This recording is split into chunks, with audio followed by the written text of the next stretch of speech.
നമ്മൾ മുട്ടയും മൈദയും ക്രീമും ഒന്നും ഇല്ലാതെ ചെയ്യാൻ പറ്റുന്ന ഒരു കേക്കാണ് ചെയ്യുന്നത്. ഇത് നമ്മൾ ഓവനിലല്ല ഉണ്ടാക്കുന്നത്.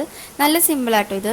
കുഴപ്പമില്ലാത്ത ടേസ്റ്റും ഉണ്ട്. നമ്മൾ ക്രീമിനേറ്റും വിപ്പിംഗ് ക്രീമിനേറ്റും കമ്പയർ ചെയ്യാൻ പറ്റില്ല. എന്നാലും ഇതിൻ്റെതായിട്ടുള്ള ഒരു ടേസ്റ്റ് ഉണ്ട്. നമുക്ക് വലിയ ചിലവൊന്നും വരുന്നില്ല. മൈദപ്പൊടി വെച്ചിട്ടല്ലേ നമ്മളിത് ഉണ്ടാക്കുന്നത്. മൈദപ്പൊടിക്ക് വലിയ ക്യാഷ് ഇല്ല. പിന്നെ കുറച്ച് പാൽപ്പൊടി, അത് നമ്മളൊരു 10 രൂപേൻ്റെ പാക്കറ്റൊക്കെ വാങ്ങിച്ചിട്ട് ഉണ്ടാക്കിയാൽ മതി. അല്ലെങ്കിൽ നമ്മുടെ വീട്ടിലൊക്കെ ഉണ്ടാവും. അപ്പോൾ നമുക്കിത് എങ്ങനെ ഉണ്ടാക്കാൻ നോക്കാം. അപ്പോൾ നമുക്ക് വീഡിയോക്ക് പോകാം.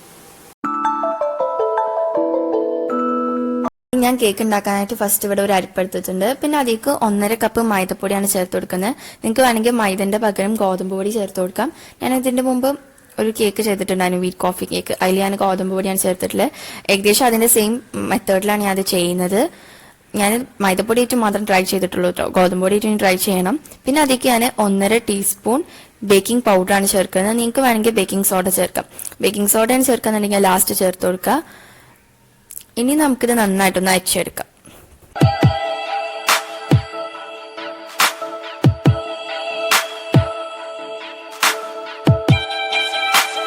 കേക്ക് ബാറ്റർ പോലെ ആക്കിയെടുക്കണം. അപ്പൊ അതിന് നമ്മൾ എഗ് അല്ല യൂസ് ചെയ്യുന്നത്. എഗ് ഇല്ലാതെയാണല്ലോ ഇത് ഉണ്ടാക്കുന്നത്. അപ്പൊ അതിനായിട്ട് ഫസ്റ്റ് ഞാൻ 4 ടേബിൾ സ്പൂൺ പാൽപ്പൊടിയാണ് ചേർത്ത് കൊടുക്കുന്നത്. നിങ്ങൾക്ക് വേണമെങ്കിൽ പാൽപ്പൊടി ചേർക്കാതിരിക്കാം, കുഴപ്പമില്ല. പക്ഷെ പാൽപ്പൊടി ഉണ്ടാകുമ്പോൾ കുറച്ചുകൂടി നല്ലൊരു ടേസ്റ്റ് ഉണ്ടാവും. അപ്പം നല്ല ടേസ്റ്റ് വേണമെന്നുണ്ടെങ്കിൽ പാൽപ്പൊടി ചേർക്കുക. ഇല്ലെങ്കിലും കുഴപ്പമില്ല. പകരം പാല് കുറച്ചും കൂടി എക്സ്ട്രാ ആഡ് ചെയ്താൽ മതി. പാലോ അല്ലെങ്കിൽ വെള്ളവും കുറച്ച് എക്സ്ട്രാ ആഡ് ചെയ്താൽ മതി. ഇനി നമുക്ക് ഈ പാൽപ്പൊടിന്റെ മിക്സ്ചറിലേക്ക് അതേ സെയിം അളവ് തന്നെ വെള്ളം ചേർത്ത് കൊടുക്കാം. ഞാനിവിടെ 4 ടേബിൾ സ്പൂൺ വെള്ളം തന്നെ ചേർത്ത് കൊടുത്താണ്ട് അത് തമ്മിൽ നന്നായിട്ടൊന്ന് മിക്സ് ചെയ്തെടുക്കാം.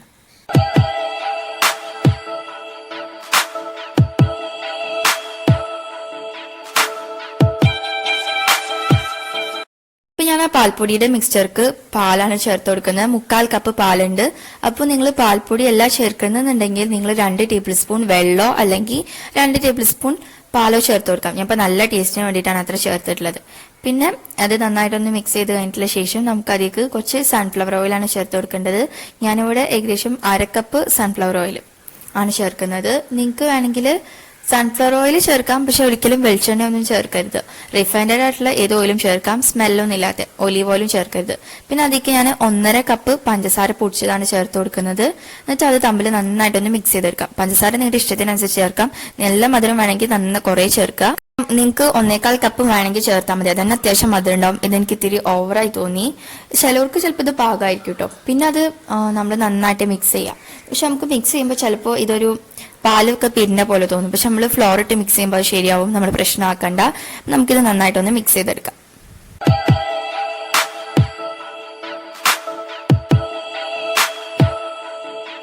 ഇവിടെ റെഡി ആയിട്ടുണ്ട്. ഇനി നമുക്ക് ആ മിക്സ്ചർക്ക് കുറച്ച് ഫ്ലോർ ഇട്ട് കൊടുത്താണ്ട് കുറച്ച് ബാച്ച് ആയിട്ട് കൊടുത്താണ്ട് നമുക്കത് തമ്മിൽ നന്നായിട്ടൊന്ന് മിക്സ് ചെയ്തെടുക്കാം. കട്ടയില്ലാതെ നന്നായിട്ട് മിക്സ് ചെയ്തെടുക്കാം.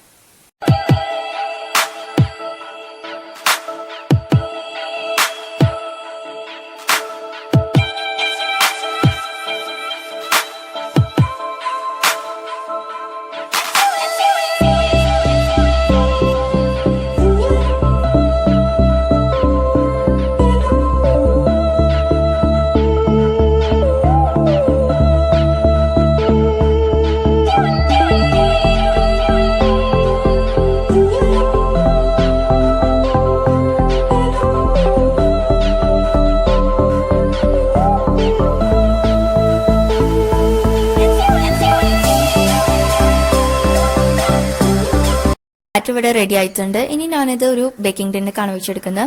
ഞാനിവിടെ 9 ഇഞ്ചിന്റെ റൗണ്ട് ടിന്നാണ് എടുത്തിട്ടുള്ളത്. നിങ്ങളുടെ അടുത്തുള്ള ബേക്കിംഗ് ടിന്ന് നിങ്ങൾക്ക് എടുക്കാം. പിന്നെ നിങ്ങൾ ബേക്കിംഗ് സോഡയാണ് ചേർക്കുന്നുണ്ടെങ്കിൽ ഈ ബേക്കിംഗ് പൗഡർ ചേർക്കുന്നതിന് പകരം ഈ ലാസ്റ്റ് നമ്മൾ ബാറ്റർ എല്ലാം മിക്സ് ചെയ്ത് കഴിഞ്ഞിട്ട് ശേഷം നമുക്ക് 1.5 ടേബിൾ സ്പൂൺ വിനേഗർക്ക് 1.5 ടീസ്പൂൺ ബേക്കിംഗ് സോഡയും രണ്ടും കൂടി തമ്മിൽ മിക്സ് ചെയ്തെടുത്തിട്ട് അത് ബാറ്റർക്ക് ഒഴിച്ചിട്ട് അത് തമ്മിൽ മിക്സ് ചെയ്തെടുത്താണ്ട് നമുക്ക് ബാറ്റർ റെഡിയാക്കാം. അപ്പോഴും വല്ലാതൊന്നും ഇത് പൊങ്ങി വരില്ല. നമ്മൾ എഗ്ഗ് ചേർത്തിട്ടില്ലല്ലോ. കുറച്ചൊക്കെ പൊങ്ങി വരും, നല്ലോണം ഒന്നും പൊങ്ങി വരില്ല. അപ്പോൾ എന്തായാലും കുറച്ച് പൊങ്ങി വരാനായിട്ട് നമ്മൾ ബേക്കിംഗ് സോഡ ചേർക്കുന്നത് കേട്ടോ. ഇനി നമുക്കിത് ബേക്കിംഗ് ടിന്നിലേക്ക് ഒഴിച്ചെടുക്കാം. ശേഷം നമുക്കിത് എയർ ബബിൾസ് പോകാനായിട്ട് തട്ടി കൊടുക്കാം. ഒരു 10 മിനിറ്റ് മുമ്പ് ഒരു ചെമ്പട്ടി പ്രീഹീറ്റ് ചെയ്യാൻ വെച്ചിട്ടുണ്ടായിരുന്നു. അതിൽ കുറച്ച് ഉപ്പും കുറച്ചൊരു സ്റ്റാൻഡും വെച്ചിട്ട് ഒരു 10 മിനിറ്റ് മുമ്പ് പ്രീഹീറ്റ് ചെയ്യാൻ വെച്ചിട്ടുള്ള ചെമ്പട്ടിക്കാണ് ഞാൻ ഈ ബേക്കിംഗ് ടിന്ന് വെക്കുന്നത്. അപ്പോൾ നമ്മൾ ഇനി ഇത് ഒരു 3 മിനിറ്റ് ഹൈ ഫ്ലെയിമിലിടാം. പിന്നെ ബാക്കി 45 മിനിറ്റ് നമ്മളൊരു ലോ ഫ്ലെയിമിലിട്ടൊന്ന് ബേക്ക് ചെയ്തെടുക്കാം നമ്മുടെ കേക്ക്. ഒരു 45 മിനിറ്റ് കഴിഞ്ഞിട്ട് നമ്മൾ തുറന്നു നോക്കുക. ക്ലീനായി സ്ക്വയർ വെച്ചിട്ട് കുത്തി നോക്കുമ്പോൾ ക്ലീനായി വരുന്നുണ്ടെങ്കിൽ നമുക്ക് കേക്ക് റെഡിയായി. വന്നിട്ടില്ല എന്നുണ്ടെങ്കിൽ നമ്മൾ കുറച്ച് സമയം കൂടി ബേക്ക് ചെയ്യുക. 45 മിനിറ്റ് ആയപ്പോൾ കേക്ക് റെഡി ആയിട്ടുണ്ട്. ഇത് നല്ല സോഫ്റ്റ് ആൻഡ് സ്പഞ്ചി ആണ്. ഇതിലുള്ള ക്രീമാണ് ഉണ്ടാക്കുന്നത്. അപ്പൊ അതിനായിട്ട് ഞാൻ ഒരു പാത്രം എടുത്തിട്ടുണ്ട്. എന്നിട്ട് അതിലേക്ക് ഒരു കപ്പിൽ കുറച്ച് കുറഞ്ഞിട്ട് മൈദ എടുക്കുന്നുണ്ട്. ഏകദേശം ഒരു 1/4 കപ്പിനേക്കാളും കുറച്ചും കൂടി ഉണ്ടാവും. അത്ര മൈദ ചേർത്തിട്ട് അതൊരു 2 മിനിറ്റ് ഒന്ന് നമുക്ക് ജസ്റ്റ് ഒന്ന് ഫ്രൈ ചെയ്തെടുക്കാം.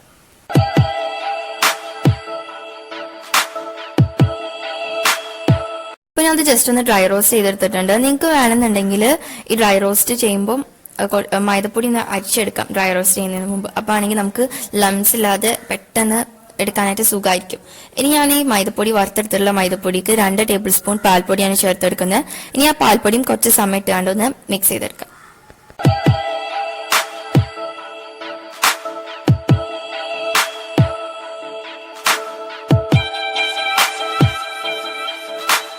ഇതൊന്ന് മിക്സ് ചെയ്ത് കഴിഞ്ഞിട്ടുണ്ട്. ഇനി ഞാൻ അതിലേക്ക് ഒരു 1/4 കപ്പ് പഞ്ചസാരയാണ് ചേർത്ത് കൊടുക്കുന്നത്. നേരത്തെ മൈദപ്പൊടി ചേർത്ത് അതേ അളവിൽ പഞ്ചസാര ചേർത്ത് കൊടുക്കാം. ഇനി നമുക്കത് ജസ്റ്റ് ഒന്ന് മിക്സ് ചെയ്തെടുക്കാം. മിക്സ് ചെയ്തെടുത്ത് കഴിഞ്ഞാൽ നമുക്ക് അതിലേക്ക് 1 കപ്പ് പാല് ചേർത്ത് കൊടുക്കാം. നിങ്ങൾക്ക് വേണമെങ്കിൽ പാലിന് പകരം വെള്ളം ചേർത്ത് കൊടുക്കാം. പക്ഷെ പാലാണ് എനിക്ക് കുറച്ചുകൂടി ടേസ്റ്റ് ആയി തോന്നിയിട്ടുള്ളത്. ഇനി നമുക്കത് ജസ്റ്റ് ഒന്ന് മിക്സ് ചെയ്തെടുക്കാം.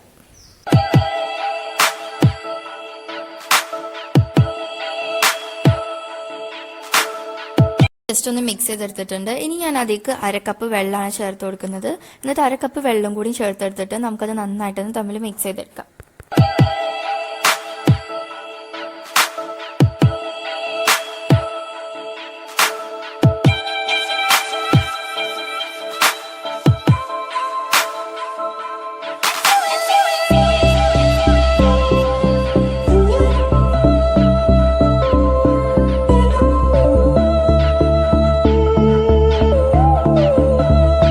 നിങ്ങൾക്ക് കട്ടയില്ലാതെ കിട്ടുന്നുണ്ടെങ്കിൽ നിങ്ങൾ അരിച്ചെടുക്കണ്ട. എനിക്ക് കുറച്ചൊരു കട്ടയുള്ള പോലെ തോന്നുന്നുണ്ട്. അപ്പൊ ഞാൻ അതൊന്ന് അരിച്ചെടുക്കാന്ന് വേറൊരു സോസ് പാൻക്ക് ആക്കാണ്. ഞാൻ അതൊന്ന് അരിച്ചെടുക്കാണ്. അതൊന്ന് അരിച്ചെടുത്തിട്ടുണ്ട്. ഇനി നമുക്കിത് നന്നായിട്ടൊന്ന് കുറുക്കിയെടുക്കാം. അതുകൊണ്ടാണ് ഞാൻ പറഞ്ഞത് നിങ്ങൾ ആദ്യം തന്നെ മൈദ എടുക്കുമ്പോൾ അതൊന്ന് അരിച്ചെടുത്താൽ നിങ്ങൾക്ക് ചിലപ്പം ലംസ് ഇല്ലാതെ കിട്ടും. ലംസ് ഇല്ലാതെ നിങ്ങൾക്ക് മിക്സ് ചെയ്യാൻ പറ്റുന്നുണ്ടെങ്കിൽ അങ്ങനെ ചെയ്യാം. എനിക്ക് പിന്നെ ഒരു ലംസ് ഉള്ള പോലെ തോന്നിയതുകൊണ്ടാണ് ഞാനതൊന്ന് അരിച്ചെടുത്തത്. ഇത് നല്ല ക്രീമി ആവുന്ന വരെ ഒന്ന് കുറുക്കിയെടുക്കാം. ജസ്റ്റ് ഒരു ക്രീം പോലെ ആവുന്ന വരെ ഒന്ന് കുറുക്കിയെടുക്കാം. കുറച്ച് സമയം വെച്ചാൽ തന്നെ അത് ക്രീമി ആവാൻ തുടങ്ങും കേട്ടോ.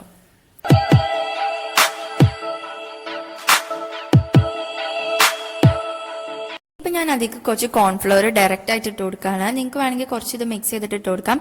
ഞാനിപ്പോൾ ഒരു 1/2 ടീസ്പൂൺ കോൺഫ്ലോർ ആണ് ചേർത്ത് കൊടുക്കുന്നത്. ഇപ്പോൾ ഓൾറെഡി വെള്ളമില്ല, അതുകൊണ്ടാണ് ഞാൻ ഇങ്ങനെ ഡയറക്റ്റ് ആയിട്ട് ഇട്ട് കൊടുക്കുന്നത് കേട്ടോ. ഇനി നമുക്കിത് തമ്മിൽ നന്നായിട്ടൊന്ന് മിക്സ് ചെയ്തെടുക്കാം. നല്ല തിക്കായി വന്നിട്ടുണ്ട്. ഇനി നമുക്ക് ഫ്ലെയിം ഓഫ് ചെയ്യാം. ഇപ്പൊ നിങ്ങൾക്ക് ചിലപ്പോൾ കാണുമ്പോൾ കട്ട കെട്ടി കിടക്കണ പോലെ തോന്നും. പക്ഷെ അത് നല്ല തിക്കായതുകൊണ്ട് വന്നിട്ടില്ല, നല്ല കട്ട കെട്ടിയതല്ല. അത് നമ്മൾ കേക്ക് തേക്കുമ്പോൾ റെഡി ആയി കിട്ടും. ഇനി നമുക്കിത് ചൂടാറാനായിട്ട് വെക്കാം. ഇത് നമ്മുടെ ക്രീം ഇവിടെ റെഡി ആയിട്ടുണ്ട്. ഇതാട്ടോ ക്രീമിന്റെ കൺസിസ്റ്റൻസി ഇപ്പോൾ വന്നിട്ടുള്ളത്. കേക്ക് മുഴുവനായിട്ട് ആ ക്രീം വെച്ചിട്ടൊന്ന് കവർ ചെയ്തെടുക്കുകയാണ്.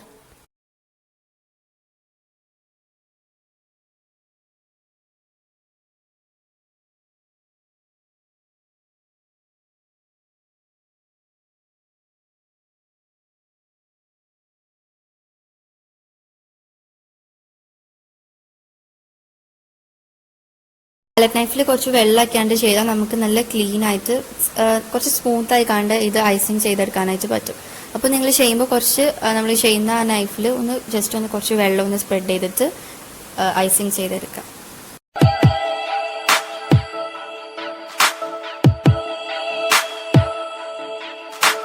കേക്കിൽ ഫുള്ളായിട്ട് ക്രീം അപ്ലൈ ചെയ്തിട്ടുണ്ട്. അതിനുശേഷം ഞാൻ കേക്കിന്റെ മുകളിൽ കുറച്ച് പൈപ്പിംഗ് ബാഗിൽ ക്രീം ആക്കിയിട്ട് ശേഷം ഒരു നോസിൽ ഇട്ട് കൊടുത്താണ്ട് ഫ്ലവേഴ്സ് വരച്ചെടുക്കുകയാണ്.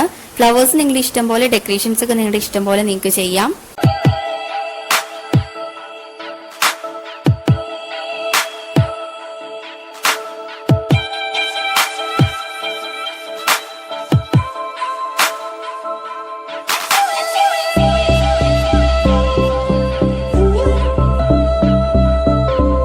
കേക്കിന്റെ മുകളിൽ ഫ്ലവേഴ്സ് വരച്ചെടുത്തിട്ടുണ്ട്. ഇനി ഞാൻ കേക്കിന്റെ മുകളിൽ കുറച്ച് കളേർഡ് ഷുഗർ ബോൾസ് ആണ് ഇട്ട് കൊടുക്കുന്നത്.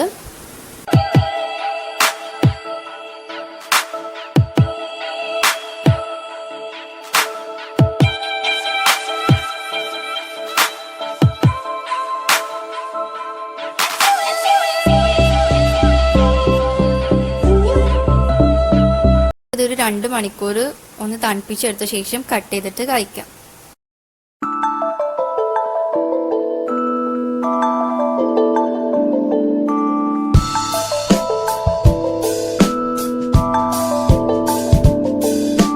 കേക്ക് കട്ട് ചെയ്തെടുത്തിട്ടുണ്ട്. നല്ല ടേസ്റ്റ് എടുത്ത് കഴിക്കാനായിട്ട്. അപ്പോൾ ഇതെല്ലാവരും ഒന്ന് ട്രൈ ചെയ്ത് നോക്കുക. അടുത്ത വീഡിയോയിൽ കാണുന്നവരേക്കും ബൈ.